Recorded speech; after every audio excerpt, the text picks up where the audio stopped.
You're listening to episode 22 of the Real Estate CPA podcast. Your source for all things real estate, accounting, and tax. Here we reveal our secrets that can save you thousands in taxes, streamline your accounting process, and help grow your business. Stay tuned to hear insightful interviews with industry experts, successful real estate investors, and current clients on what strategies they use to grow their business and how they steer clear of Uncle Sam. Hi, everybody. Thanks for tuning in. Brendan Hall and Thomas Castelli here today to speak all about 1031 exchanges with 1031 exchange expert William Exeter, who goes by Bill for short. Bill has been in the 1031 exchange industry since its infancy in the 1980s, having served as senior executive for two 1031 exchange companies until later founding his own. Bill puts out a ton of great 1031 content, which you can check out on exeter1031.com as well as Bigger Pockets. Before we jump right into today's episode, please leave us a review on iTunes, as each review helps us spread the word and get this content out to more people and ultimately help more real estate investors. Also want to remind everybody that we're in Q4 of 2018, and this is the perfect time to speak to your tax advisors about implementing any last-minute tax strategies to help reduce your tax liability for 2018. And without further ado, let's get right into the show. Bill, it's a pleasure to have you on today. Would you be able to give us a quick overview of your background, how you got started in the 1031 exchange industry, and how you got to this point today? Sure. Well, I was actually controller of a small commercial bank up in Los Angeles, and the chairman of the board decided to start an exchange company. And outside counsel said, do not have the escrow subsidiary run it. And he gave it to me, and I had no idea what that was. And that was back in the early 1980s. And coincidentally, about 2.5 months later, UCLA had a couple-day special course on 1031 exchanges, and I left the banking world. That was about 35 years ago. Got into 1031 exchanges and processes and been doing that ever since. So my background is really 1031 exchanges and various trust and fiduciary services like self-directed IRAs and land trusts and whatnot. Awesome. So today, correct me if I'm wrong, but you have your own group of companies and you run 1031 exchange practice that you help various people. For the people who don't already know what a 1031 exchange is, could you give a quick overview of what a 1031 exchange is? Sure. So the 1031 allows an investor to sell their real estate that is held for rental, investment, or business use and defer the payment of their capital gain taxes and their depreciation recapture taxes as long as they reinvest in other replacement properties. So probably a perfect example is somebody buys a single family house and maybe they rent it right away, maybe they live in it, later move out and convert it to rental. And maybe 5 years later, they really like the real estate business and they decide they would like to get into a duplex or a fourplex or what have you. And of course, the next step is they meet with their accountant and get that wonderful surprise in terms of how much tax they're going to pay. And that's where they have the OMG moment. And then that's when they find out about the 1031 exchange, where they can sell their single family, do the 1031 exchange, defer all those taxes by acquiring that replacement property. So it really keeps all the money in their pocket, keeps it working for them, building their net worth, and allows them to, reposition their real estate portfolio without getting hit with the federal and state taxes. Thanks, Bill. And what are some of the timelines related to 1031 exchanges that investors should be aware of? Those are the tough part about the 1031 exchange. When the sale of your current property occurs, that starts your deadlines. And the first one is your 45 calendar day identification period. So the investor has exactly 45 calendar days to identify what they're going to acquire. That 45-day period moves really quickly. So that's the tough part. The close of the sale also triggers their 180-day exchange period. So they have a total of 180 days to actually complete the 1031 exchange. So it's not 45 plus 180. It's actually 45 days to identify, an additional 135 days to complete the 1031 exchange for a total period of 180 calendar days. And so, these timing requirements can be pretty hard to adhere to. Do you have any tips on how to make sure that your 1031 exchange goes smoothly and you meet those timing requirements? Yes, and you're absolutely right, especially in the market we have today where there's, low inventory and you're still seeing, multiple offers and bidding wars. And the risk is what happens if you sell your property, close on the sale, and then you can't find property. And that would result in a failed 1031 exchange, and then it becomes taxable. So there's a number of ways you can kind of plan for that. It's all about planning. Get your team together, get your everything lined up, ready to go. On the sales side, if you get a buyer, see if they're willing to cooperate, if they can delay the close, if they can agree to an extended closing period, if they can agree to, a number of 30-day extensions. That gives the seller time to kind of find the right replacement property and put all the pieces together. Another option would be to go out and look for replacement property. And if you find the property you want, find a way to tie that up. Can you get the seller on that side to agree to a long-term close or 30-day options to extend, or maybe they can put it under a lease with an option to buy. If there's some way to tie up that property so you can control when you can close on the purchase, that eliminates a lot of your risk. The third option could be considering a reverse 1031 exchange where you actually buy and close on your purchase first, and then you have 180 days to sell your current property. That's probably a better strategy because you close the sellers out of the picture. The problem is it's more complicated, more expensive. And of course, everybody's equity is still trapped in their property they haven't sold yet. So you got to figure out how do you pay for the new property first if you're going to do a reverse 1031 exchange. Yeah. Many of our clients, at least the ones that have successfully gone through 1031 exchanges, do exactly what you were saying in option number 1 and 2, where they have some sort of overlap with tying up the replacement property before they even liquidate the property that they're trying to sell. And we've had a couple clients do reverse 1031 exchanges in the past, and they are a lot more costly. Can you kind of talk about that a little bit? Sure. But in fact, I should probably back up and kind of give an overview. So typically regular or what we call forward 1031 exchanges where you're selling first, buying second, the fees generally on the West Coast are probably in the $750 to maybe $1,200 range. We're at $899, and that should include the first sale and the first purchase, and then additional properties would be extra. You go to the East Coast, you might see as high as $2,500. There's less competition, etc. When you get into reverse 1031 exchanges, generally you're going to see pricing in the probably $6,000 to $9,000 range.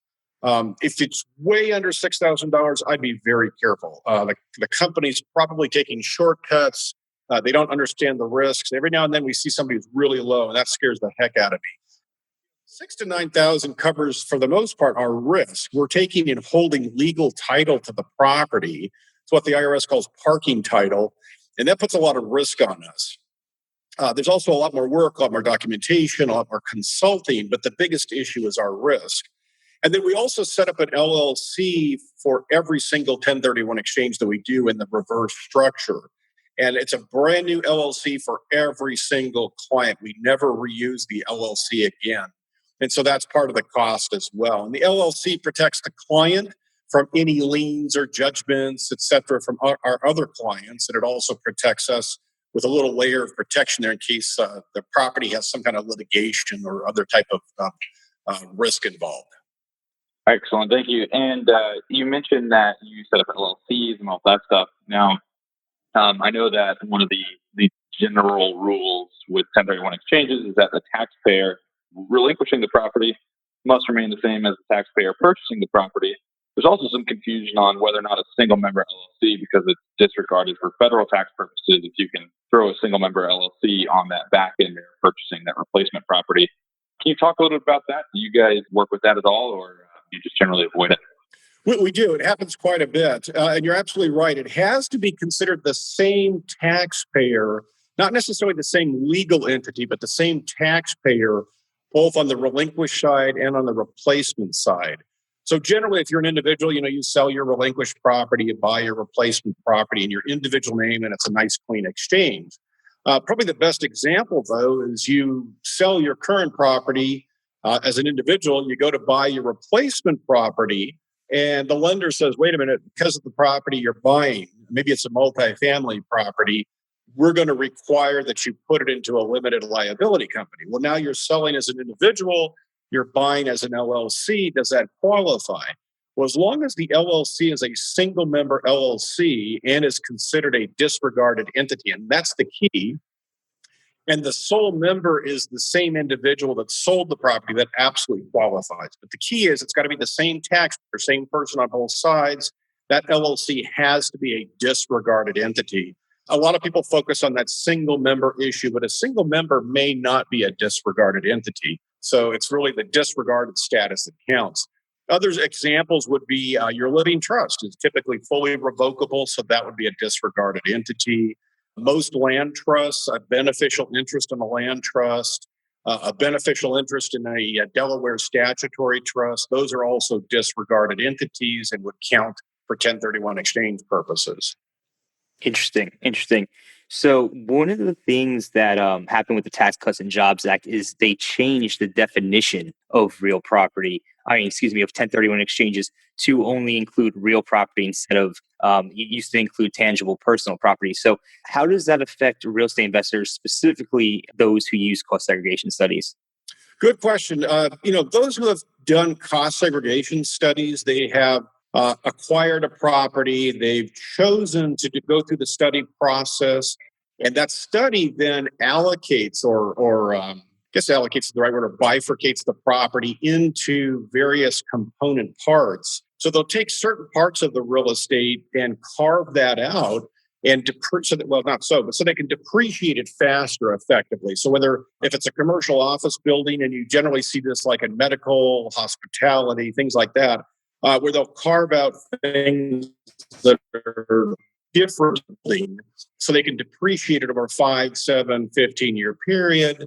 But now we have the situation where we have a 1031 exchange that only qualifies if it's real estate. So if we have chosen to buy real estate, we've chosen to segregate some of that items or some of those assets as personal property so we can depreciate it faster. Now, what do we do on the sales side? What are we selling? And there's a bunch of arguments out there. I mean, some of the attorneys will argue that, well, under state law, all of that, including the personal property, is still defined as real estate. Others will argue that, well, but you have chosen or elected to carve it out as personal property. So when you sell, our opinion is you've carved it out as personal property. That no longer counts or qualifies as part of a 1031 exchange. So they're probably going to recognize a taxable event to the extent that they've carved that out and treated that as personal property on their tax return. Yeah, it's very interesting because a lot of people who are continually asking about whether or not they're going to be able to still use 1031 exchanges with cost segregation studies often have this question, and it's interesting to see hear your opinion on that and how that's going to affect people going forward. So the question now becomes: is the cost segregation 1031 combo still a viable combo? And it sounds like it could still be in some cases, but it might not be, as always. Absolutely. And I think when clients ask us that point directly, it's like, well, if you look at what the code says, personal property no longer qualifies. To be on the conservative side, we just say it doesn't. It's possible it might be permitted, but until we get further guidance from the IRS or any kind of rulings, we don't know for sure. And I've seen white papers from attorneys argue it both ways. So I don't think anybody knows for sure whether it's going to work or not. And I'm hoping by the end of this year, more likely next year, we'll get some guidance on that. Yeah, I mean, we're hoping to see the same thing. Hopefully, we'll get some IRS or Treasury guidance on that, and we'll be able to end the debate at some point. Absolutely. When it comes to boot, a lot of our clients often ask us questions regarding mortgage boot and the need to replace the previous mortgage they got, the relinquished mortgage, with either a new mortgage or add cash into the transaction. Could you speak on that and why that needs to happen? In fact, there's a lot of misinformation out there on that topic. You can read some websites, and I don't think they're misleading on purpose. They're confused in the way they describe that. And so the fact that you brought up the you could replace debt with cash is a perfect comment, because you don't have to replace your mortgage or your debt on the property. You can put out of pocket cash in to replace that. But so let me use kind of an example. A lot of people try to guide taxpayers by saying all you have to do is reinvest your cash, and reinvest or replace your debt and you're good to go. And that's a little misleading because there could be things paid through closing that might skew those numbers. What I just described is kind of a bottom up approach. Start with your equity and your debt, but what about the top level? So we approach it from the top down. What's your gross sales price? What are permissible selling expenses, broker's commission, title, escrow, etc.? And that gets you your net sales price. That's the number they have to reinvest. Then the question is, how much cash did they do? All the cash has to get transferred over into the acquisition. They have to reinvest all their cash. And the next issue is, okay, you figured out what your purchase price is. It's got to be equal or greater than what your net sale price was. You've reinvested all your cash. The difference is either going to be new out of pocket cash or that you're going to get a new loan on the replacement property to make up the difference. And if you start with that top down approach, that will make up for any of the issues that happen in closing. Definitely a simpler way to look at it, I think. So that's very good. We appreciate that. How do you think that 1031 exchanges are going to compare to like investing in opportunity funds? So, opportunity funds have that same 180-day requirement, but you only have to invest the capital gain proceeds. Are you seeing investors like kind of start asking about opportunity funds over 1031 exchanges, or do you think that that's just a completely different animal? No, I think there's some crossover there. I think it's a limited crossover because if they don't make the investment in a relatively near future, short term, they're going to lose the full tax-free aspect of the opportunity zone. So it kind of depends. It's a very short window. It's also in an opportunity zone is obviously areas that have been designated where they're trying to stimulate the economy. So it may or may not have any really good quality properties there. So it really depends on the investor and what they're looking to do. We've certainly had the question raised, but most of the clients we haven't seen actually decide to go the opportunity zone way. So I think there'll be a little bit of a overlap there, but I don't think it's going to have a major impact on the 1031 exchange business. Yeah, one other major item there to consider is that if you invest in an opportunity fund, you're no longer in control of the business, right? So if you're doing a 1031 exchange, you control that replacement property. You get to make all the decisions. If you invest in an opportunity fund, that's no longer the case. You're giving your money over to general partners. But both vehicles, obviously a 1031 exchange and an opportunity fund, offer amazing tax incentives. So there's definitely a right time and a wrong time to use each. Speaking of like wrong times, are there any misconceptions or misunderstandings around 1031 exchanges that you often see? And can you give us an example of a downside or downsides to look out for with the 1031 exchange? Sure. Yeah, probably the most common misconception, if you will, is that they only have to reinvest their equity or their gain or profit. They don't realize they have to recognize or reinvest the entire amount. So let's say the investor owns a property worth $1 million. You subtract your routine selling expenses. We've got a net sale price of $950,000. That's the magic number. That's what they have to reinvest. And they often look at it and say, well, I've got a $200,000 or $300,000 gain. And they think they only have to reinvest the gain. It's actually the full 950. So the government's really taken the position you own this asset that's worth 950 net, and that's what you have to reinvest. And as long as you stay fully invested at that level, they let you defer all the tax. So that's probably the biggest misconception we see quite a bit. In terms of when you should or should not use the 1031 exchange, a lot of clients just kind of go forward and do it. And then later they talk to their accountant and find out that maybe they shouldn't have done one. It depends on their situation, as you know. So what we see quite a bit is people would just go and do the exchange, and then they find out they have had some other type of loss carry forward or credits or something that may have offset part or all of the gain, and they didn't have to do the 1031 exchange. Or, when you're in economic downturns, you see a lot of people who actually have a loss on the sale of the property, and they still do an exchange instead of selling it without the exchange and just recognizing the loss. So there's scenarios like that where they probably shouldn't do an exchange, but it depends. And obviously the first rule of thumb is visit with your accountant first, know what tax liability is before you proceed. Almost nobody does that, and then they have surprises. So it's well worth spending an hour or two with your tax advisors first. Figure out what you've got, what you're looking at before you proceed. I'm so glad that you brought up that loss thing because I completely forgotten about bringing that topic up, but we have helped so many clients in just recognizing that they don't need to do a 1031 exchange because their suspended passive losses are so large that they completely offset the gain and depreciation recapture if you were to just completely liquidate the property. So for anybody listening, if you're thinking about doing a 1031 exchange and you're wondering what your suspended passive losses look like, pull up your prior year tax returns and navigate to Form 8582. That will show you the current year activity, like what was added to your suspended passive losses. It should also come with 6 worksheets, Form 8582 worksheets, that you can gain more information on what losses are being carried forward and suspended. But that will kind of give you some insight into how much, in terms of passive losses, you have to carry forward and offset any form of gain. So really appreciate you bringing that up, Bill. Absolutely. I was going to say, too, we're coming up on year end. And so there's some year end planning opportunities with exchanges as well. And there's also what we call a partial exchange. And that kind of falls in the same line of discussion there. There's a lot of information on the internet which says you have to trade equal or up in value. Well, that's assuming that you want to defer all your tax. You don't have to. You could do a partial exchange and trade down in value. If you do that, you're going to pay some tax, but there's a lot of strategic reasons that you might want to do that. It's the old adage that if you own real estate, you're probably real estate rich and cash poor. So sometimes you sell for $1 million, you reinvest for 800 or 900,000, and you pay tax on the difference, but you've created some cash liquidity for yourself. So partial exchanges are okay.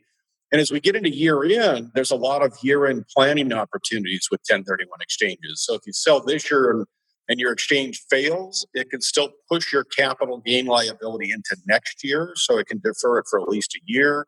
So there's a lot of tax planning strategies available at the end of the year closing transactions, which is also why it's good to go visit your accountant first to find out what might happen and what your options are. Excellent thoughts. Absolutely love it. Bill, what is your favorite piece of technology that you're using these days? Phew. I wish I had technology that didn't keep changing. Every time I turn around, something's changed again. I love actually all of it because we now are paperless. So we've saved a lot of trees and we can work from wherever we might be. So we're always attending trade shows and conferences and on the road meeting with clients and what have you. So just the fact that we can, meet with clients and do the work on the road is fantastic. So we really use quite a bit of it. What do you guys use for like document storage and management? We're converting over actually right now to box.com, and we use that for just about everything. It's got a lot more security and levels of control than what we've been using in the past. So that's really the best way for us to collaborate between all of our offices throughout the country on the road. Awesome. Glad to hear security is a priority. These days, all the data breaches, definitely want to keep everything secure. So, Bill, if one of our listeners wanted to contact you, what is the best way for them to get in touch with you or your company? Sure, they can go to our website or they can call us direct, whatever they prefer. Website address is exeter1031.com. So that's EXETER 1031.com. Or they can just call us direct. It's area code 619-239-3091. And we're always available 24/7 to answer questions. Perfect. So for our listeners, we're going to go ahead and drop that URL into the show notes for you to get in touch with Bill and his team should you want to utilize a 1031 exchange. And we're just going to wrap up here. Bill, it was a pleasure for having you come on the show today. I want to thank you again for coming on.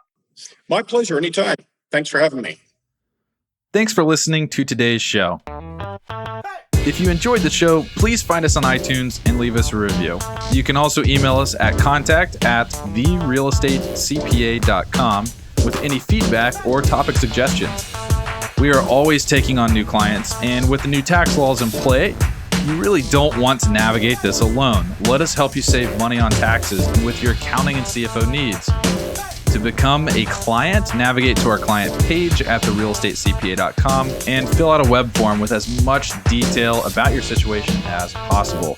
Thanks so much for listening. Have a great rest of your week.